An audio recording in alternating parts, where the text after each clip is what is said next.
अगली सुबह होते ही कल जो सुमन के परिवार के साथ हुआ है वो नहीं होना था। बहुत बुरा हुआ सुमन के परिवार के साथ, बहुत बुरा हुआ। बोलिए जी, क्या बोलती है आप? बहुत बुरा हुआ, बोलो। हम तब तक अपनी बेटी की रक्षा करते रहेंगे। एक ना एक दिन तो वो भूत हमारी बेटी को भी उठा कर ले जाएगा। उस रात के बाद पूरे गांव में डर का खौफ छाया हुआ था। हर जगह मातम बिखरा हुआ था। गांव वाले मिलकर आरती के माता पिता का अंतिम संस्कार कर देते हैं, लेकिन पूरे गांव वालों की जुबान पर बस भूतिया बारात की ही बातें थी। अरे गांव वालों, ये सब कब तक चलेगा?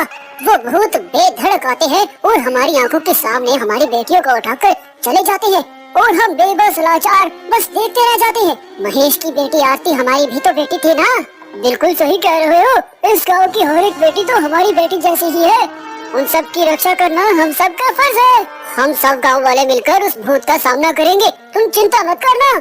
वह तो सब सही है भाई, लेकिन हम कब तक अपनी बेटियों को कुंवारा रखेंगे? जिसकी भी बेटी जवान और शादी के लायक होती है, पता नहीं कैसे उस भूत को पता चल जाता है और वो उसे उठा के अपने साथ ले जाता है। मेरी बेटी भी है और उसकी भी अब शादी होने वाली है। मैं कैसे अपने कलेजे के टुकड़े को उस भूत के हवाले करूं? और अगले दिन सुबह होते ही किसान के बेटी का शादी था। सारे गांव वाले लोग किसान के बेटी पे शादी पे मौज कर रहे थे।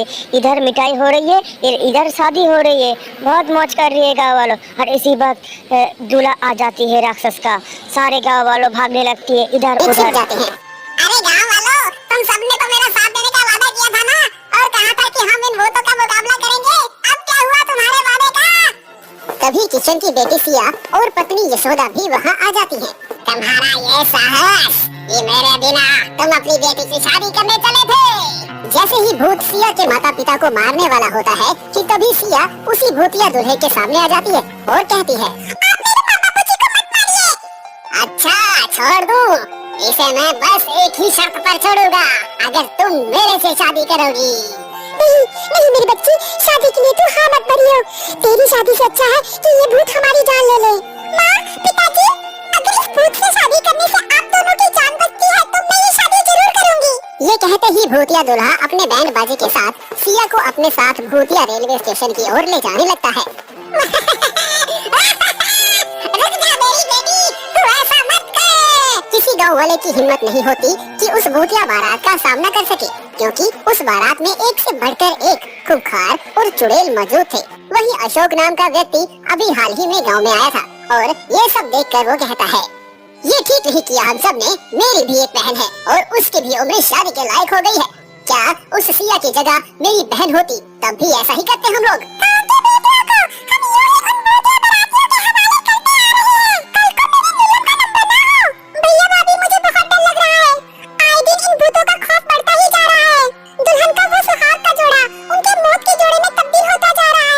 बहन तू चिंता मत कर, मैं इसका समाधान जरूर निकालूंगा और तेरे साथ साथ इन गांव वालों को भी इन भूतिया बारातियों से मुक्त कराऊंगा।